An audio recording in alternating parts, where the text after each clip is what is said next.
नमस्कार, स्वागत है आपका। आप देख रहे हैं गुड न्यूज टुडे। आपके साथ मैं हूं रेखा और वक्त है आपके खास कार्यक्रम गुड लक टुडे का, जहां पर स्टूडियो में मेरे साथ मौजूद होते हैं पंडित शैलेंद्र पांडे जी। बहुत बहुत स्वागत है पंडित जी आपका इस खास शो में। नमस्कार। तो कार्यक्रम में आज हम पंडित जी से जानेंगे राहु के पूर्व जन्म से कनेक्शन की, किस तरीके से कनेक्टेड होता है राहु आपका पिछले जन्म से, और साथ ही साथ अगर राहु आपके कुंडली के किसी भी भाव में किसी भी खाने में बैठा हो तो उसका क्या प्रभाव होता है, ये भी हम समझने की कोशिश पंडित जी से करेंगे। लेकिन इन सबसे पहले जान लेते हैं गुड लक मंत्र।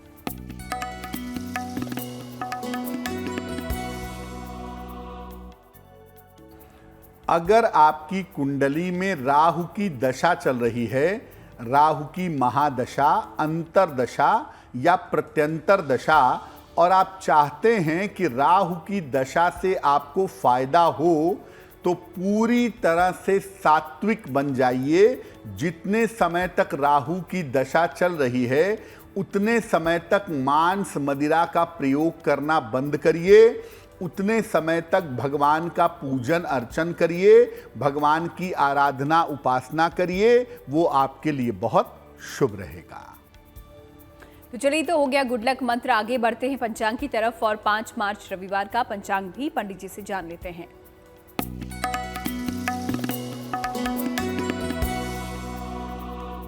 दिनांक 5 मार्च 2023, दिन रविवार, तिथि है फाल्गुन शुक्ल पक्ष की त्रयोदशी तिथि, दोपहर के 2:07 तक। नक्षत्र है अश्लेषा नक्षत्र, रात के 9:30 तक। चंद्रमा कर्क राशि में संचरण कर रहे हैं, रात में 9:30 तक।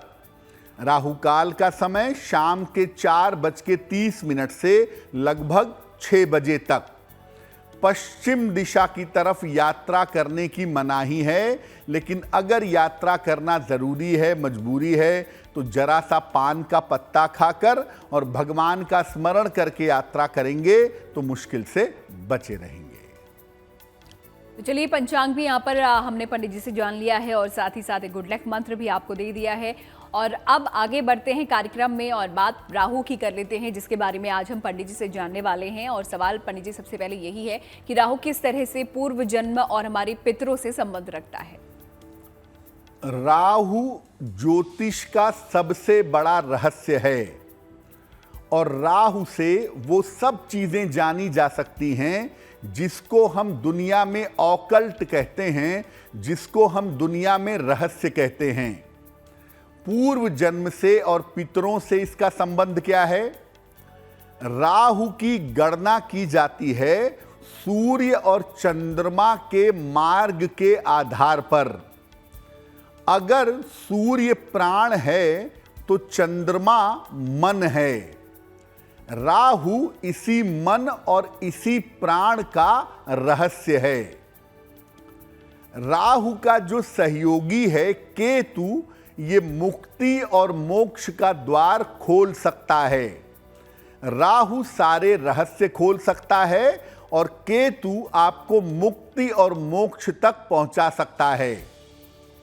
राहु जो है ये जीवन के तमाम ज्ञात और तमाम अज्ञात रहस्यों को खोल सकता है। इसीलिए राहु को सबसे ज्यादा रहस्यमयी ग्रह माना जाता है, सबसे ज्यादा रहस्यमयी ग्रह कहते हैं।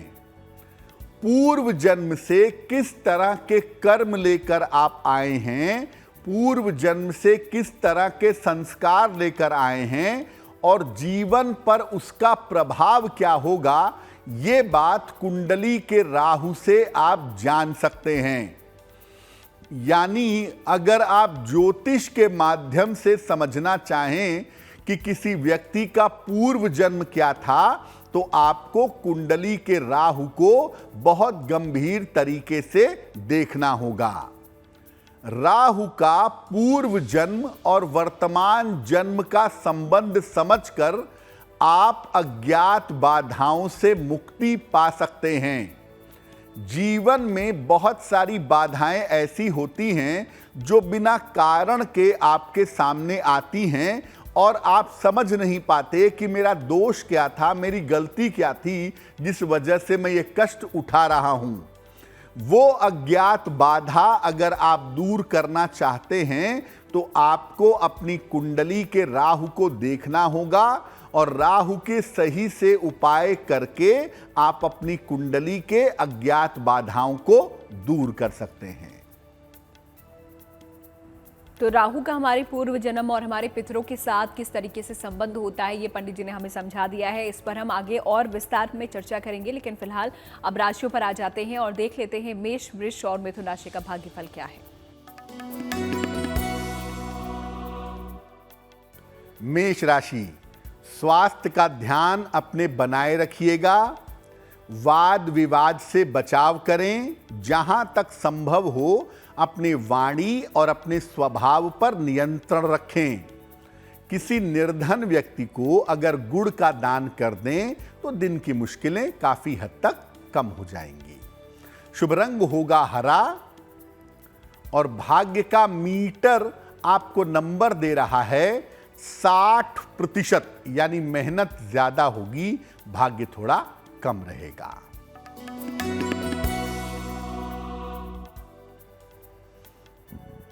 वृषभ राशि, कोई शुभ सूचना इस समय आपको मिल सकती है।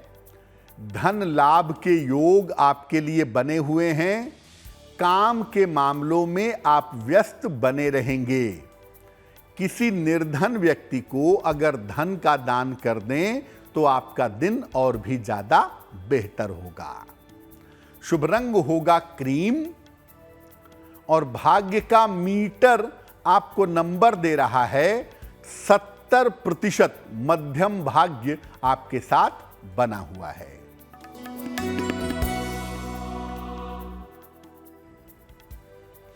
मिथुन राशि, आर्थिक स्थिति आपकी कुल मिलाकर अच्छी रहेगी। करियर में आपके सुधार होगा। संतान पक्ष की उन्नति होती हुई दिखाई दे रही है। भगवान सूर्य को 1 लोटा जल अगर आप अर्पित कर दें तो आपका दिन और भी ज्यादा बेहतर होगा। शुभ रंग होगा नारंगी और भाग्य का मीटर आपको नंबर दे रहा है 80%। बहुत अच्छा भाग्य आपके साथ बना हुआ है। तो मेष, वृष और मिथुन राशि के बारे में यहाँ पर हमने पंडित जी से जाना और आपको पंडित जी ने बताया कि आपका दिन कैसा जाने वाला है। अब आ जाते हैं आज के पहले ईमेल पर और देख लेते हैं जो पहला सवाल है वो किसका है। पंडित जी जी,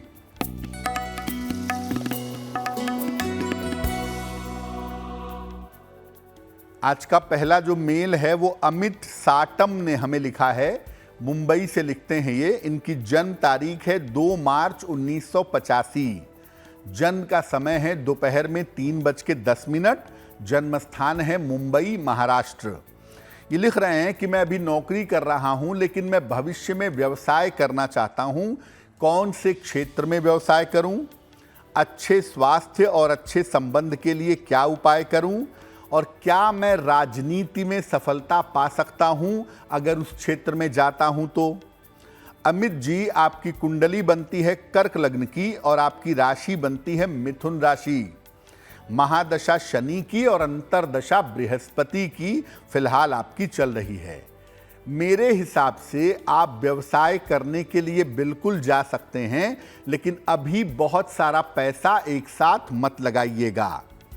किसी जलीय काम में, लिक्विड चीज़ों के काम में, पानी के काम में, नदियों के काम में, मछली पालन, लिक्विड के काम में आपको सफलता मिलेगी।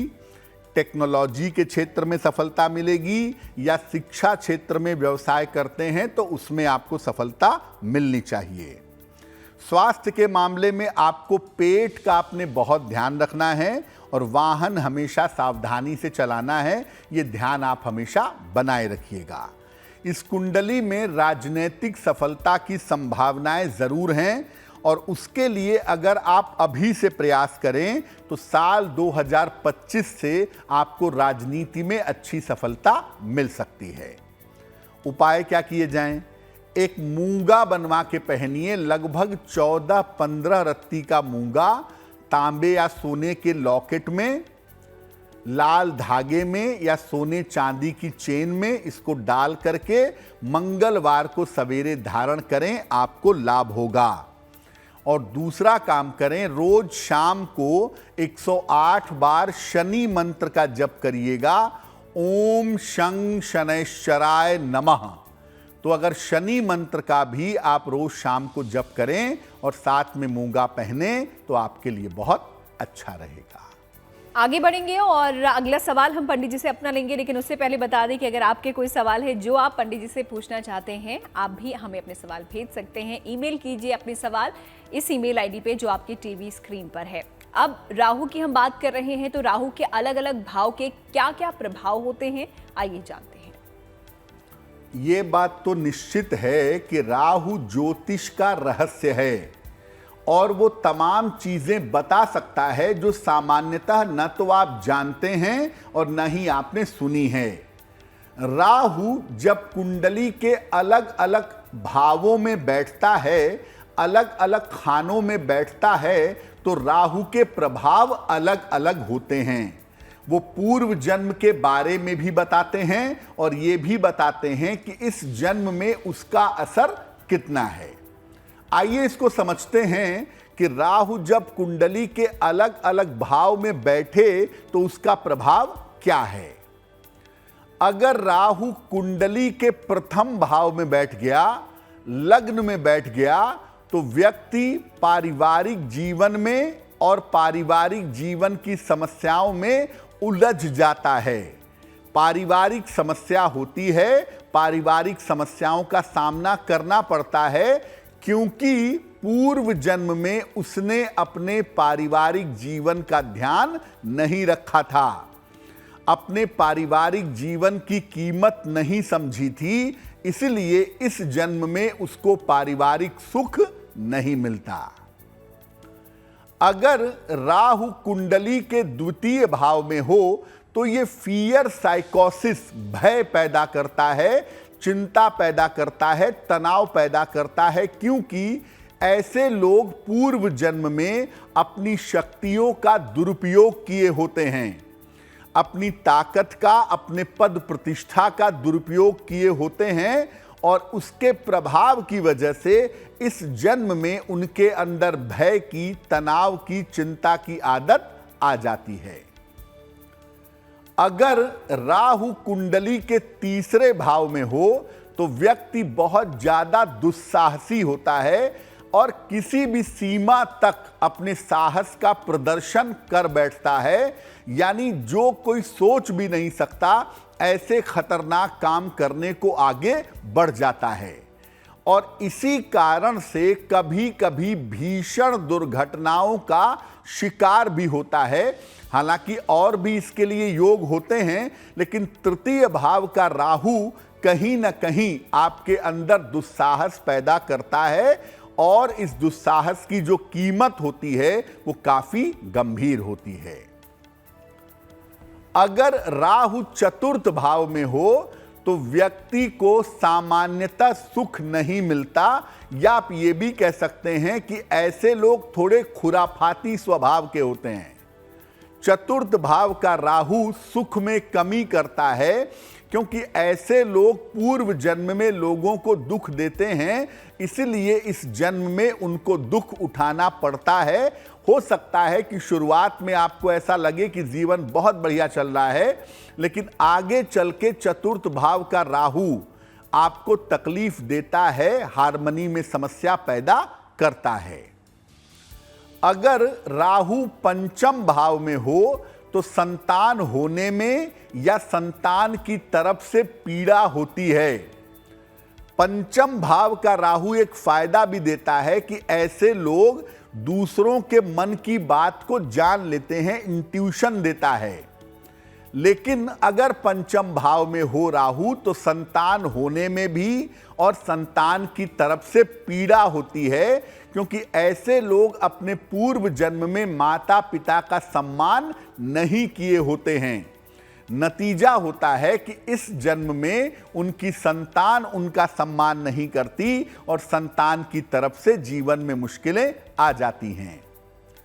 छठवें भाव का जो राहु है ये व्यक्ति को बहुत संपन्न बनाता है, बहुत प्रॉस्पेरस बनाता है, क्योंकि ऐसे लोगों ने पूर्व जन्म में धर्म के कार्य किए होते हैं, दान किए होते हैं, लोगों की देखभाल की होती है। इस वजह से इस जन्म में वो संपन्न भी होते हैं और प्रतिष्ठित भी होते हैं। तो राहु अगर अलग अलग भाव में बैठा हुआ है तो किस तरीके के प्रभाव वो आपके जीवन में यहाँ पर लेकर आता है, ये पंडित जी ने आपको बता दिया है। फिलहाल आगे बढ़ते हैं और अगली 3 राशियों पर अब नजर आ लेते हैं। देखते हैं कर्क, सिंह और कन्या राशि का भाग्यफल क्या कहता है। कर्क राशि, मानसिक तनाव आपका कुछ हद तक इस समय कम होगा। रुके हुए काम इस समय आपके पूरे हो सकते हैं और करियर में आपको सफलता भी इस समय मिल सकती है। खाने पीने की वस्तु का अगर आप दान करें तो आपका दिन और भी ज्यादा बेहतर होगा। शुभ रंग होगा पीला और भाग्य का मीटर आपको नंबर दे रहा है 90%। सबसे ज्यादा भाग्य आपके साथ बना हुआ है।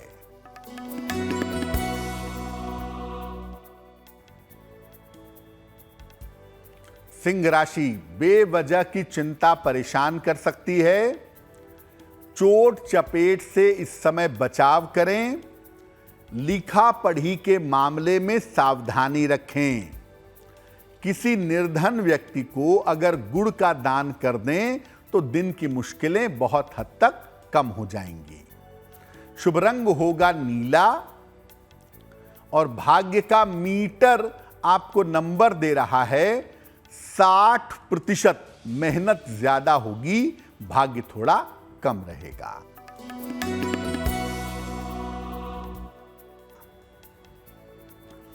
कन्या राशि, धन की स्थिति आपकी ठीक बनी रहेगी।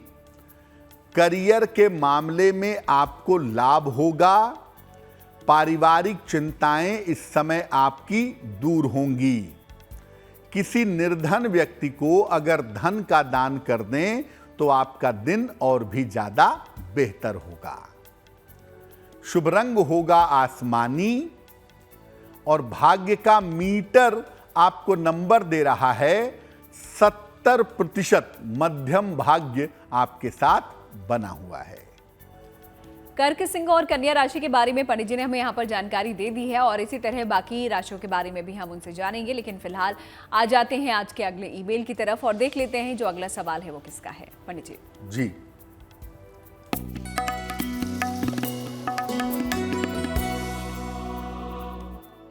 अगला प्रश्न हमें अतुल चंद्रवंशी जी ने लिखा है। मध्य प्रदेश से लिखते हैं ये। इनकी जन्म की तारीख है 20 मार्च 2004। जन्म का समय 3:10 AM। जन्म स्थान है सिवनी, मध्य प्रदेश। ये लिख रहे हैं कि भविष्य में करियर में क्या करें, करियर कैसा रहेगा।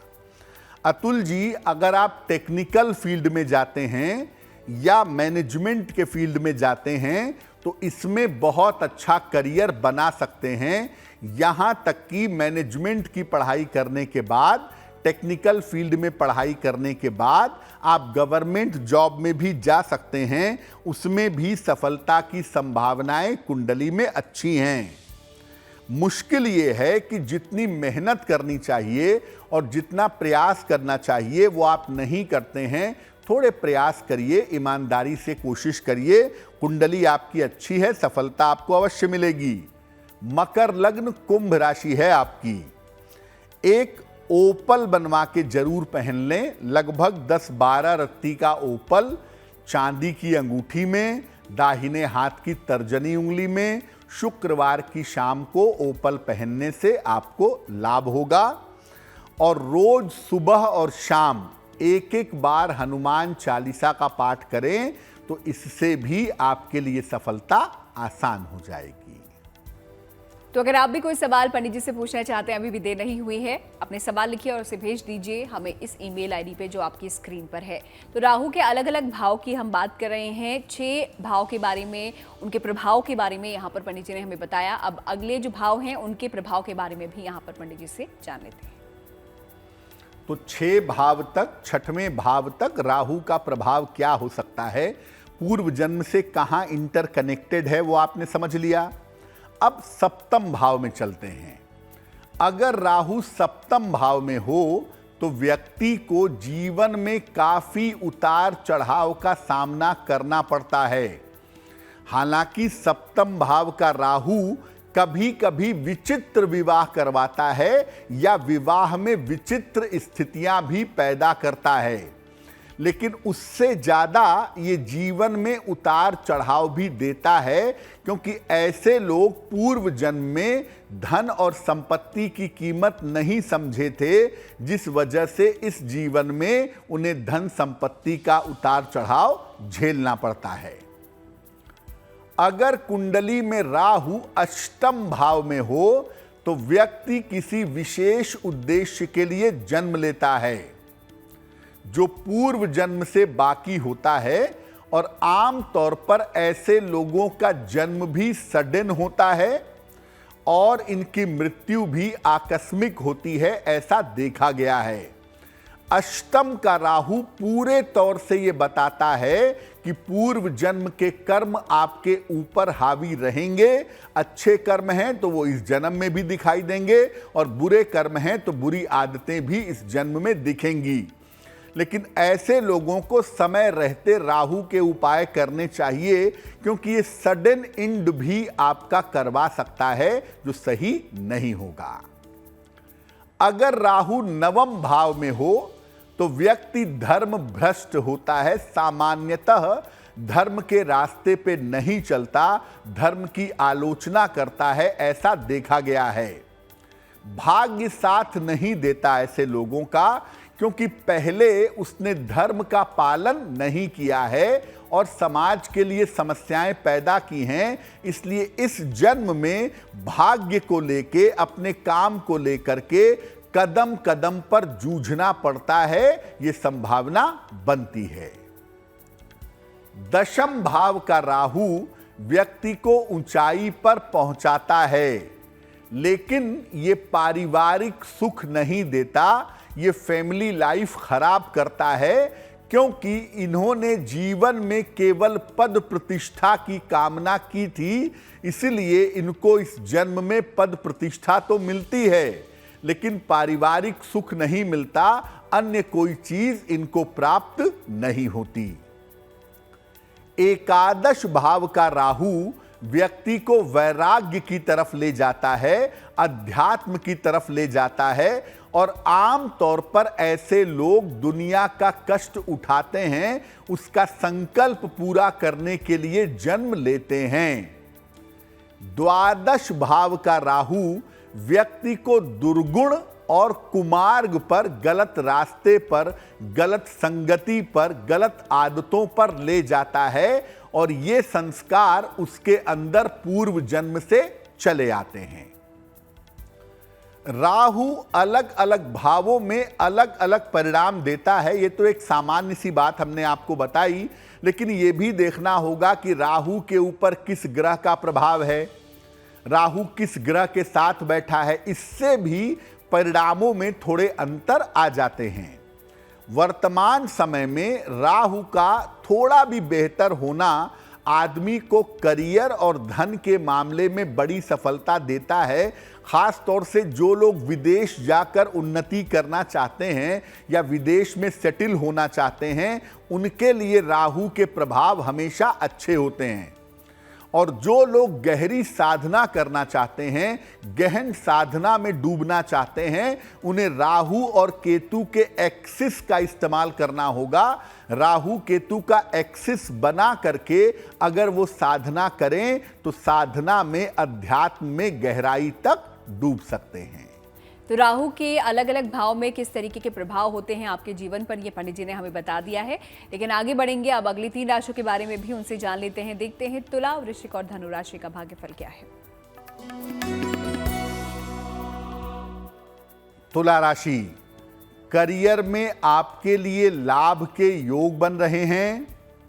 रुका हुआ काम इस समय थोड़ा प्रयास करेंगे, बन जाएगा। संतान पक्ष की उन्नति भी दिखाई दे रही है। खाने पीने की वस्तु का अगर आप दान करें तो आपका दिन और भी ज्यादा शुभ होगा।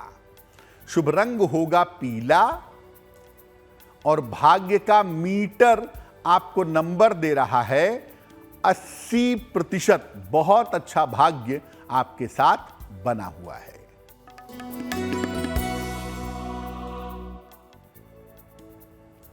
वृश्चिक राशि, धन लाभ के योग बन रहे हैं। रुके हुए काम आपके पूरे होंगे। संपत्ति का लाभ भी इस समय आपको हो सकता है।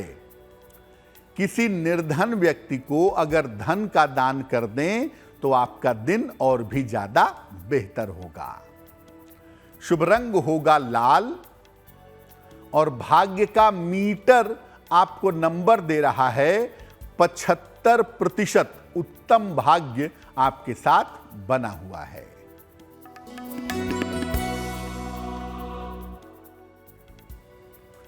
धनु राशि, बेवजह का तनाव हो सकता है। पारिवारिक समस्याओं से आप थोड़े परेशान हो सकते हैं। इस समय वाहन चलाने में थोड़ी सावधानी रखिएगा। किसी निर्धन व्यक्ति को अगर गुड़ का दान कर दें तो दिन की मुश्किलें बहुत हद तक कम हो जाएंगी।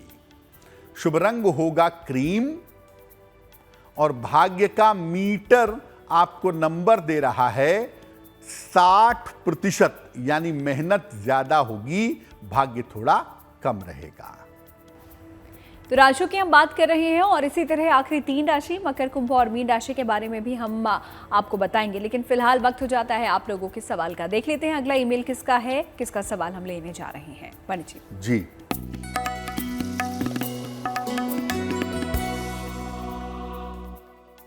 अगला प्रश्न हमें रंजन शर्मा जी ने लिखा है। पश्चिम बंगाल से लिखते हैं, अपनी भतीजी प्रिया शर्मा के बारे में जानना चाहते हैं। प्रिया की जन्म तारीख है 26 जून 1998, 6:10 प्रातः, हुगली, पश्चिम बंगाल, चिंसुरा। ये कह रहे हैं कि मेरी भतीजी का करियर कैसा रहेगा और भविष्य कैसा होगा। रंजन जी, आपकी भतीजी की कुंडली बनती है मिथुन लग्न की और कर्क राशि की। महादशा बुध की और अंतरदशा सूर्य की चल रही है इनकी।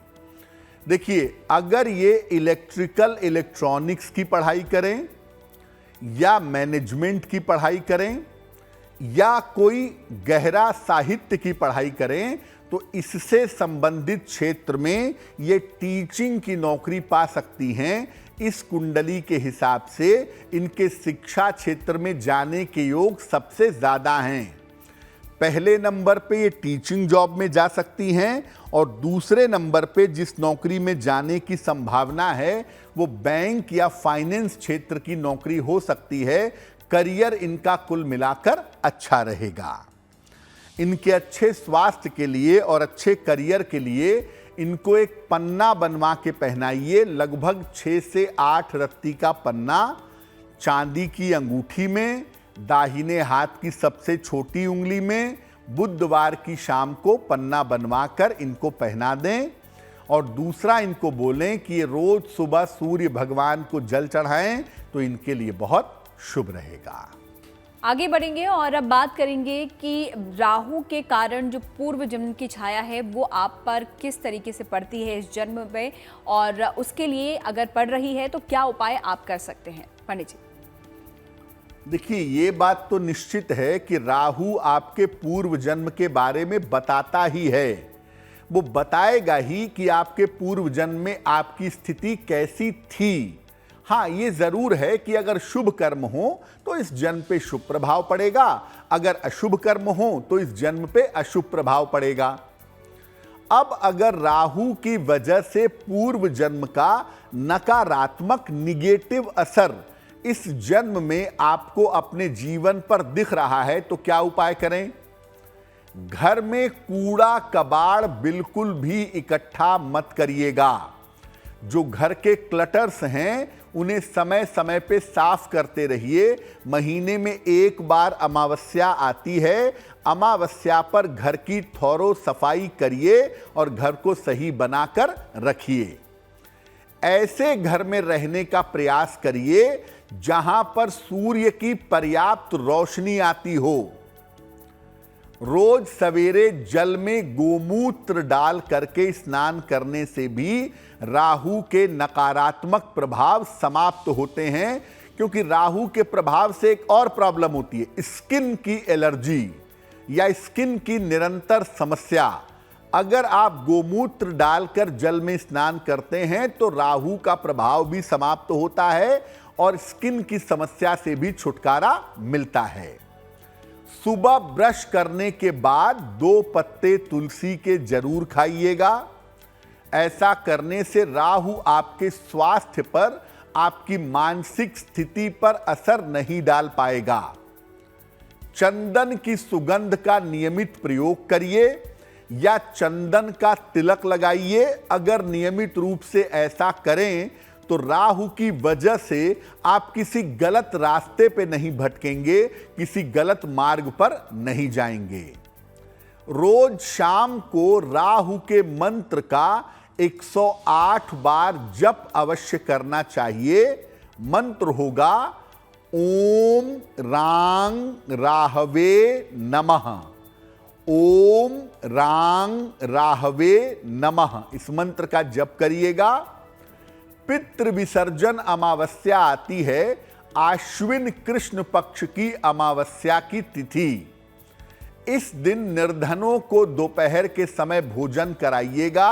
साल भर में एक बार ये विशेष मौका पड़ता है। अगर इस विशेष अवसर पर, विशेष मौके पर आप निर्धनों को भोजन कराते हैं, उन्हें अन्न वस्त्र का दान करते हैं, तो राहु का जो निगेटिव प्रभाव है, राहु का जो निगेटिव इम्पैक्ट है, वो इम्पैक्ट आपके ऊपर नहीं पड़ेगा।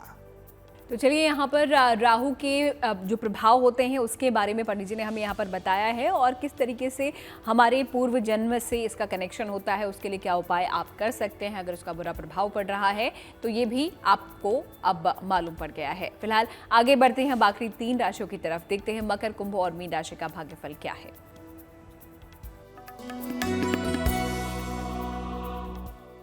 मकर राशि, दौड़ भाग आपकी बढ़ी रहेगी, मेहनत ज्यादा होगी। हालांकि इसके फायदे होंगे, करियर में आपको सफलता मिलेगी। थोड़ी सी कोशिश करिए, इस समय आपके रुके हुए काम पूरे हो जाएंगे।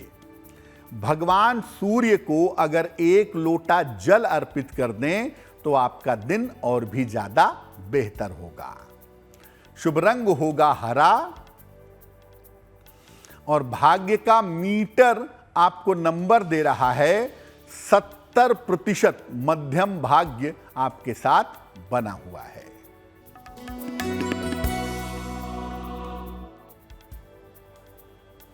कुंभ राशि, धन लाभ के योग बन रहे हैं। स्वास्थ्य के मामले में आपके सुधार होगा। काम थोड़ा बढ़ा रहेगा। किसी निर्धन व्यक्ति को अगर धन का दान कर दें तो आपका दिन और भी ज्यादा बेहतर होगा। शुभ रंग होगा सफेद और भाग्य का मीटर आपको नंबर दे रहा है 65%। यानी जितनी मेहनत करेंगे उतना ही आपको लाभ होगा।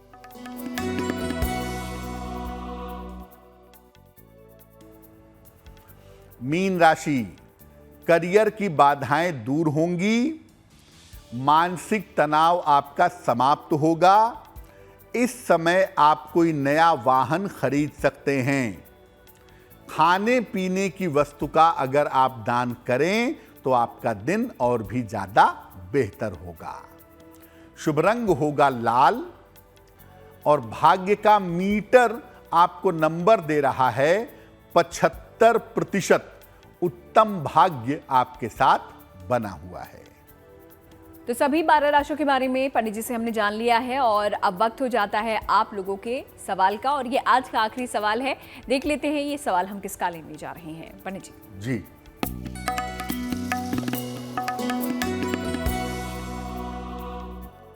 आज का अंतिम प्रश्न पलक गोडिया ने हमें लिखा है। सूरत, गुजरात से लिखती हैं, अपने पिता सतीश गोडिया के बारे में जानना चाहती हैं। सतीश जी की जन्म तारीख है 17 अगस्त 1981। जन्म का समय है शाम को 5 बजे। जन्म स्थान है सूरत, गुजरात। ये कह रही हैं कि विदेश जाने के लिए पिताजी प्रयास कर रहे हैं।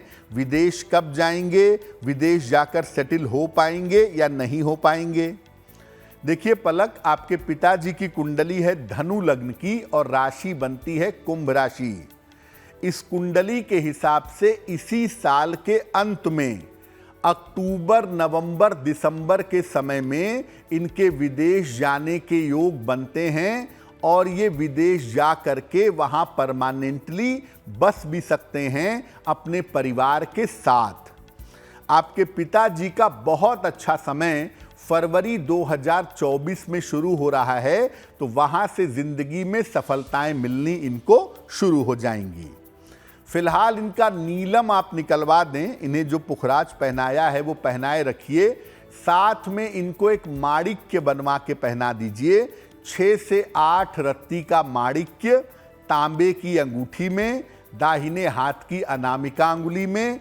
रविवार को सवेरे माणिक्य पहन लें और सुबह शाम दोनों समय एक एक बार हनुमान चालीसा का पाठ करें तो इनके लिए बहुत अच्छा रहेगा। आगे बढ़ेंगे और उससे पहले बता दें आपको कि अगर आप कुछ पूछना चाहते हैं, सवाल लिखिए, भेज दीजिए। ईमेल आईडी आपके सामने है। जन्मदिन पर आते हैं। 5 मार्च को जिन लोगों का जन्मदिन होता है उनके लिए आने वाला साल कैसा रहेगा, आइए देखते हैं।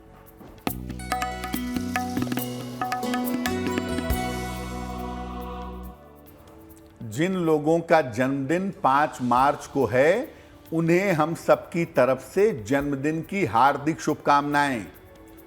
आने वाले वर्ष में करियर में आपके थोड़ी समस्याएं हो सकती हैं।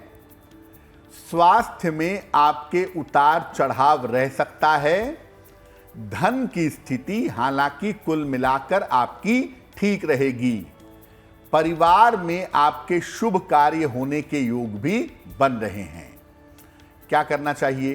पूरे साल भर भगवान गणेश की अगर आप उपासना करें तो ये वर्ष आपके लिए बहुत अच्छा रहेगा। और चलिए अब जिज्ञासा पर आते हैं और इससे भी दूर कर लेते हैं। पंडित जी, पुराण के बारे में आज आपसे पूछना चाहूंगी कि पुराण क्या होता है, इनका सत्य क्या है?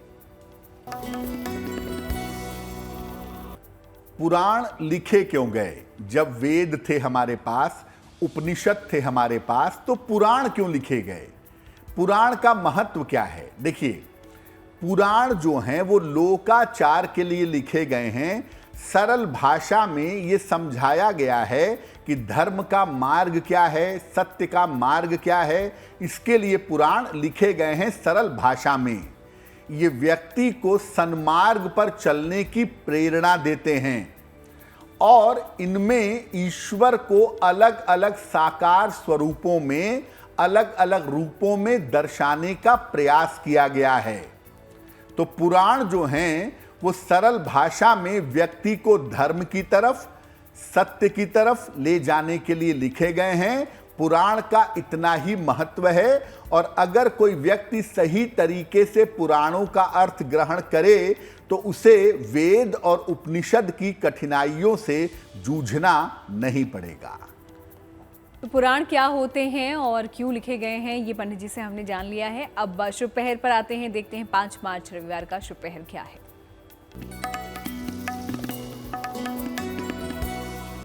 बात करते हैं शुभ पहर की। दिनांक 5 मार्च 2023 दिन रविवार। शुभ पहर का समय है शाम को 6 बजे से 7:30 के बीच में। इस समय में भगवान को लाल फूल आपको अर्पित करना है और प्रार्थना करनी है। इससे आपके तमाम रुके हुए काम पूरे होंगे। फायदा तब होगा जब शुभ पहर में करेंगे। समय फिर से नोट करें। समय है 5 मार्च रविवार शाम को 6 बजे से 7:30 के बीच में। और चलिए वक्त हो गया है आपकी राशि के बारे में जानने का, यानी कि गुड लक राशि के बारे में जानने का। देखते हैं आज कौन सी राशि है जिसके बारे में कुछ खास पंडित जी हमें बताने वाले हैं।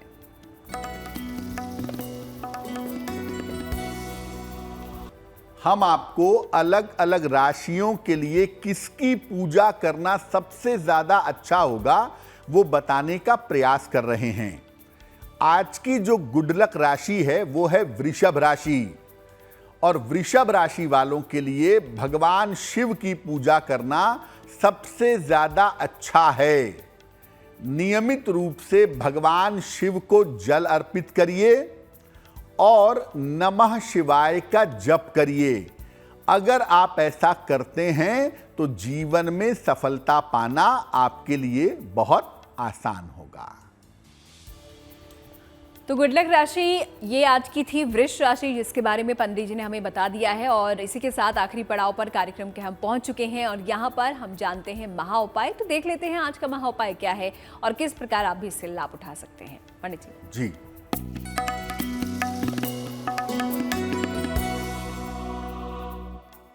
अगर आप मनचाहा विवाह करना चाहते हैं, चाहती भी हैं कि मेरा मनचाहा विवाह हो जाए और चीजें सारी ठीक हैं, फिर भी मनचाहा विवाह नहीं हो पा रहा है परिवार वालों की वजह से, स्थिति परिस्थिति की वजह से, अगर मनचाहा विवाह नहीं हो पा रहा है तो क्या करें? भगवान शिव और मां पार्वती की संयुक्त पूजा एक साथ रोज इनकी पूजा करिए। रोज सवेरे उन्हें पीले फूल अर्पित करिए। वास्तविक फूल चाहिए वास्तविक फूल अर्पित करिए, मानसिक फूल चाहिए मानसिक फूल अर्पित करिए। और 108 बार रोज सवेरे ओम गौरी शंकराय नमः, ओम गौरी शंकराय नमः इस मंत्र का जप करके प्रार्थना करिए। आपका मनचाहा विवाह होना आसान हो जाएगा। इस महा उपाय के लिए पंडित जी आपका बहुत बहुत शुक्रिया, और साथ ही साथ राहु के बारे में जानकारी देने के लिए कि हमारा पूर्व जन्म से किस तरीके से इसके साथ कनेक्शन होता है, आपका बहुत बहुत शुक्रिया। धन्यवाद। तो गुड लक टुडे में आज फिलहाल इतना ही। हमें आप दीजिए इजाजत, फिर होगी आपसे मुलाकात, लेकिन अच्छी खबरों के लिए देखते रहिए GNT।